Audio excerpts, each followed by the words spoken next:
ACL 31825 앵커 설계 기준 마지막 시간이 되겠습니다. 강도 감소계수 계정에 대해서 얘기를 하겠습니다. 강도 감소계수가 이제 원래 좀 복잡했어요. 그게 이제 복잡한 이유가 파괴 유형이 다양하니까요. 그러니까 뭐 강제가 파괴되기도 하고 콘크리트 브레이크아웃이 그러니까 콘크리트가 파괴되기도 하고, 그 다음에 이제 후설치 같은 경우에는 그 제품에 따른 이제 신뢰성이 다르고, 그래서 앵커 캐테고리, 앵커 범주도 다르고, 그래서 이제 지금 강도 감소 계수만 보여드리고 있는데 이제 한 페이지가 되는 거죠. 예, 그래서 H31819랑 이제 우리 기준이 같은데 강제 파괴인 경우, 그 다음에 이제 밑줄을 잘못 껐네요. 예. 자, 스틸에 의해 강제 자체에 파괴되는 거, 그 다음에 이제 그 콘크리트 브레이크아웃, 그 다음에 이제 부착, 그 다음에 측면 파열 파괴인 경우, 그 다음에 이제 콘크리트 풀아웃이랑 플라이아웃인 경우, 이렇게 크게 세 그룹으로 나눠져 있는데, 강제 파괴인 거는 기본적으로 뭐하겠냐면 이제 강구조하고 같아요. 강구조하고 유사한 개념이다 라고 보시면 되고요. 그런데도 불구하고 이게 낮죠. 강도 감소가 낮은 이유는 이제 FY가 아니고 FUTA를 써왔기 때문이죠. 인장 강도를 써왔기 때문에 이제 이렇게 낮은 거고요. 그 다음에 이제 콘크리트 브레이크아웃 파괴가 되는 거는 기본적으로 보조 철근이 있느냐 없느냐, 서플리멘터리 레인포스먼트, 그러니까 이제 우리가 최소 철근이라고 생각하면 돼요. 그래서 대부분은 다 있어요. 무근인 경우, 아주 특수한 경우만 아니면 다 있다. 그래서 이제 주변에 철근이 있는 경우 없는 경우 이렇게 돼 있고요. 그 다음에 이제 요거는 앵커 범주에 따라서 후설치 앵커는 이렇게 달라지게 되겠습니다. 후설치 앵커의 그 앵커 범주에 따라서 강도 감소 계수가 이제 또 바뀌게 되는 그런 내용이 되어 있고요. 그러면 이제 콘크리트 풀아웃이랑 플라이아웃은 뭐가 다르냐? 얘들은 보조 철근의 영향을 모르겠다. 보조 철근의 영향을 안 받는 경우도 있고, 보시면 그러니까 쑥 뽑히는 풀아웃 같은 경우에, 그러니까 앵커가 뭐 이런 경우는 잘 안 뽑히는데 이렇게 그리면은 오해를 사니까 뭐 하여튼 뭐 아주 이제 조그만 돌기가 있는데 얘가 이렇게 쑥 뽑혔어요. 이렇게 이제 쑥 뽑혔어요. 풀아웃 됐어요. 풀아웃 됐는데 그러면 이제 주변에 내가 철근을 이렇게 아무리 열심히 해놔도 뭐 이렇게 아무리 열심히 해놔도 이게 영향을 안 준다는 거죠. 예, 그래서 이제 보철 영향이 없는 경우도 있고, 플라이아웃은 연구가 별로 안 돼서 잘 안 돼서 모르겠다, 이렇게 되어 왔다는 거죠. 예.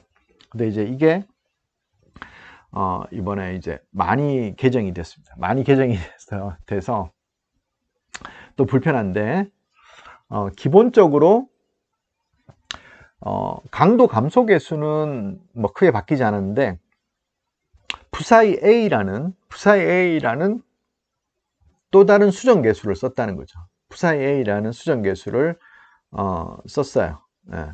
그리고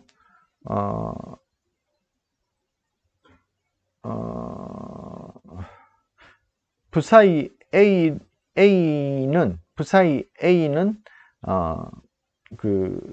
좀 더 설명을 드리고, 그 외에 이제 강도 감소 계수는 통합을 시켰어요. 21장으로 통합이 됐어요. 예. 21장으로 통합이 되고, 푸사이 A라는 계수는 이제 17.541에 이제 뭐 설명을 하고 있다는 거죠. 그러면 이제 그 커멘트리를 읽어보면, 강도 감소 계수는 통합이 됐다. 21장으로 통합이 됐는데 두 가지의 변화가 있다. 하나는 푸사이 A라는 계수를 새로 추가를 했고, 이 푸사이 A는 뭐에 따라 바뀌냐 하면 이 앵커 시스템이 리던던트 하냐 또는 넌 리던던트 하냐 라고 했다는 거예요. 리던던트, 런리던던트. 우리 이제 예전에 공부할 때 이제 그죠? 예. 그러니까 부정정 구조물이냐, 리던던시가 있냐, 예. 그러니까 얘가 하나 설사 잘못되더라도 무너지지 않느냐, 부정사수가 있느냐, 뭐 이런 개념이라고 보시면 되겠습니다. 그러면 이제 리던던트하다라는 것은 이제 어떤 개념이냐 하면 그 앵커 시스템의 파괴가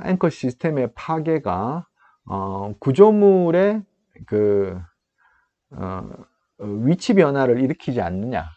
그러니까 이제 여기서는 이제 위치 변화라고 얘기를 하는 거가 이제 예를 들면 이제 이런 부정정 구조물에 이 부분에 이제 모멘트가 파괴되더라도 힌지로서 거동을 할 수가 있게 된다는 거죠.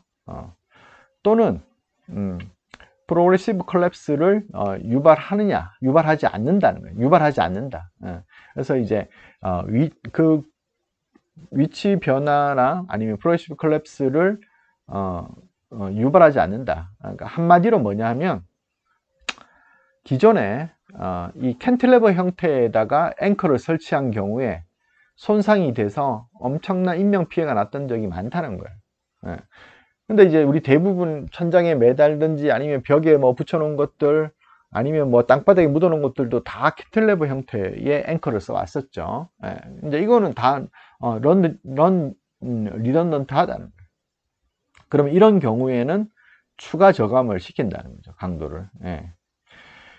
그래서 많은 분들이 기존에도 앵커 설계 기준이 너무 보수적이다 그런 얘기를 하는데 그때마다 이제 제가 얘기를 하죠. 이게 시공된 상태를 아니 그 전에 이 콘크리트 브레이크아웃 강도는 기본적으로 콘크리트 인장 강도의 지배를 받는데 내가 실험해 봤더니 잘 나오더라. 그런데 그게 재료마다도 엄청나게 차이가 나고 같은 재료일 때도 할 때마다도 다르다는 거예요. 콘크리트 인장 강도, 쪼개미 인장 강도, 그러니까 럽처 모듈러스 이런 거 테스트를 해보면 변동 개수가 훨씬 높다는 거죠. 그러니까 변동성이 굉장히 커요. 그래서 원래 앵커 설계에는 그 릴라이빌리티 인덱스라고 얘기하는 거가 그러니까 우리 이제 평균에서 몇 시그마 떨어져 있느냐. 우리 설계 강도가 이렇게 됐을 때 평균에서부터 설계 강도가 얼만큼 떨어져 있느냐, 이제 이게 베타 S, 베타 시그마 해서 표준 편차의 몇 배만큼 떨어져 있느냐, 이게 이제 릴라빌리티 인덱스인데 이게 굉장히 크다는 거예요, 원래. 그래서 이제 그거를 세 가지를 고민하게 되어 있는데 세 가지를 그게 이제 콘크리트 페일러가 생기지 않도록 하자. 가능하면 콘크리트 페일러가 생기지 않도록 한다. 그러니까 콘크리트 페일러가 생기는 쪽에는 릴라이빌리티 인덱스가 더 크다는 거죠. 그 다음에 이제 이 구조물이 붕괴가 돼서는 안 된다는 거죠. 붕괴가 돼서는 안 된다. 그래서 이제 이거는 이제 이번에 새로 도입된 넌리던던트에 대한 개념이 되겠고요. 그 다음에 이제 우리가 전통적으로 해오던 강도 감소 계수에서 고민해왔던 얼마나 중요하냐. 이게 이제 파괴됐을 때 얼마나 중요한 구조물이냐, 그게 이제 뭐 기둥이냐 뭐냐 이런 차이가 있었다는 거죠. 너무 이제 좀 근본적인 얘기들을 자꾸 하고 있는데, 그래서 정정 구조물에 앵커를 쓸 때는 더 저감시킨다라고 생각을 하시면 되고요. 그래서 이제 21장에 있는 강도 감소 계수를 보면 이제 지금 보여드리는 것들은 변화가 없어요. 지금 보는, 그러니까 우리가 기본적으로 쓰던 것들이고, 요게 이제 스트런타임 모델에서는 이제 0.75를 쓰고 있는데 이게 이제 뒤에 좀 한번 설명을 드릴 거예요. 앵커 레인포스먼트, 앵커 철근의 강도 감소 계수는 스트런타임 모델을 따라서 0.75를 써왔었는데 스트런타임 모델의 강도 감소 계수는 변하지 않았지만 앵커 철근, 앵커 레인포스먼트에 의한 설계에서는 이 스트런타임 모델을 따르지 않고 0.9로 바뀌게 됐습니다. 자, 바뀐 부분이 이제 요 부분이 되는데 이게 이제 크게 네 묶음으로 묶어 놨습니다. 그게 네 묶음으로 묶어 놨는데 먼저 안 바뀐 거, 앵커 강제 강도. 앵커 강제가 지배하는 강도는 안 바뀌었어요. 예, 여기 보면 이제 0.6부터 기존에 19에서도 그러니까 우리나라 기준 마찬가지고 0.6에서부터 0.75 쓰는데 0.6에서부터 0.75 쓰는 이제 이 부분은 안 바뀌었다. 그럼 그거는 전통적으로 오래 썼던 거니까. 그러면 뭐가 바뀌었냐? 뭐가 바뀌었냐 하면 콘크리트 브레이크아웃이 바뀌었다. 콘크리트 페일러. 콘크리트 페일러 대 막 바뀐 건 아니고 뭐냐? 런 리던던트인 경우에 리던던시가 없는 경우에 그 경우에 바뀌었다. 그 경우에 바뀌었다는 거죠. 나머지 경우는 이제 그대로다. 그러니까 리던던트인 경우에 이제 기존에도 0.75였고요. 쉬어인 경우에도 0.75였어요. 그러니까 안 바뀌었어요. 그런데 넌 리던던트인 경우에는 0.65로 또 떨어뜨렸죠. 0.75에서 0.65로 0.1이 떨어졌는데 10% 떨어졌다고 얘기하면 이제 아니죠. 10% 포인트가 떨어진 거죠. 원래 0.75에서 0.65로 떨어졌으니까 한 13% 정도 떨어진 건가요? 제법 떨어진 거죠. 제법 떨어진 거다. 그 다음에 이제 두 번째, 세 번째는 이어서 또 얘기를 하도록 하고요. 그래서 뭐가 바뀌었냐 하면 콘크리트 파괴, 그러니까 강제 파괴를 제외한 모두 파괴에 넌 리던던트인 경우에는 푸사이 A가 도입됐다. 그럼 콘크리트 파괴는 뭐냐면 당연히 콘크리트 브레이크아웃 파괴가 있고, 그 다음에 강제 파괴를 제외한 거라고 했으니까 뽑힘 파괴, 부착 파괴, 측면 파열 파괴, 이것들이 다 포함이 되겠습니다. 플라이아웃도 포함이 되고요.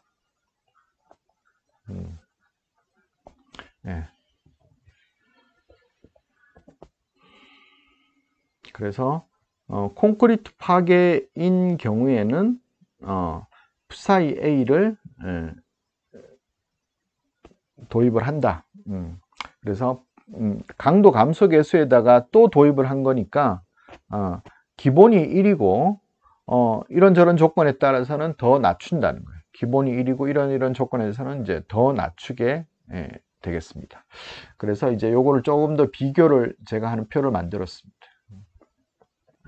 푸사이 A를 이제 적용을 하죠. 푸사이 A를 적용하는데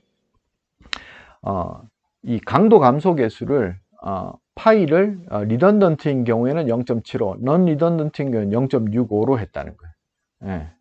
그래서 리던던트인 거, 부정정 구조물에서는 기존과 거의 차이가 없어요. 오히려 약간 높아진 것도 있고 거의 차이가 없다는 거예요. 거의 차이가 없어요. 그런데 넌 리던던트인 경우에 정정 구조물인 경우에는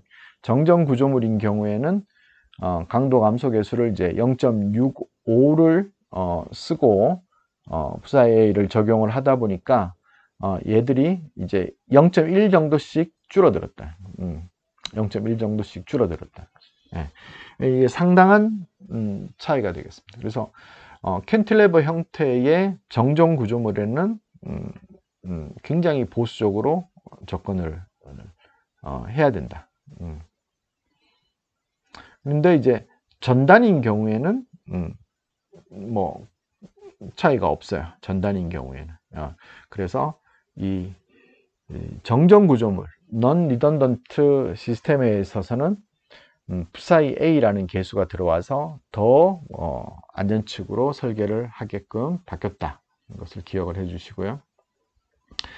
그 다음에 이제 앵커 철근의 강도 감소 계수, 제가 이제 앞서 살짝 말씀을 드렸는데 0.75에서 0.9로 바뀌었다는 거죠. 앵커 철근이 뭐냐 하면 콘크리트 브레이크아웃 강도 대신에 앵커 주변에 철근을 넣고 그 다음에 이제 예상 파괴면에서부터 정착 길이를 만족하는 경우에 그 철근으로 설계를 대체할 수 있다. 그런데 기존에는 어떻게 했냐면 0.75를 쓰고 이제 해설을 읽어보면 이게 스트랜타이 모델에서 나왔다 이렇게 돼 있는데 2호에서는 이게 인장제가 지배를 받으니까 0.9를 쓴다는 거죠. 인장 지배 단면에서. 그러니까 물론 이제 우리 기준에서는 인장 지배 단면에 0.85를 쓰죠. 그래서 이제 아마 이게 뭐 언제 될지 모르지만 이제 우리나라 기준에서 검토가 될 때는 0.85랑 비교를 해야 될 것 같아요. 네. 그래서 높아졌다. 연성 거동을 고려해 준다는 거죠. 그 다음에 이제 마지막으로는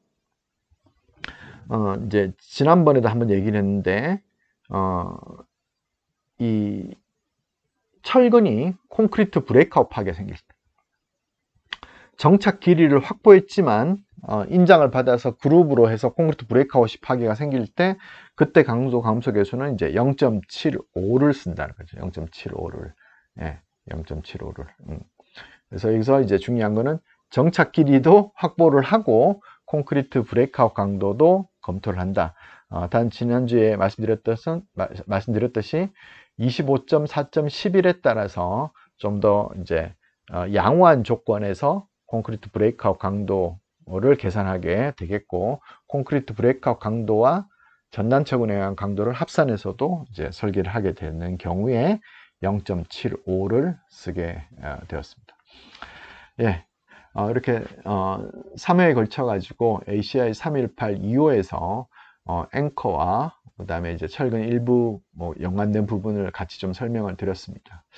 ACI 318이 이제 개정될 때마다 뭐 제가 서두에 말씀드렸듯이 이제 뭐 파악은 해야 되고, 예, 그런데 이제 무작정 따라가는 거는 아니고요. 예,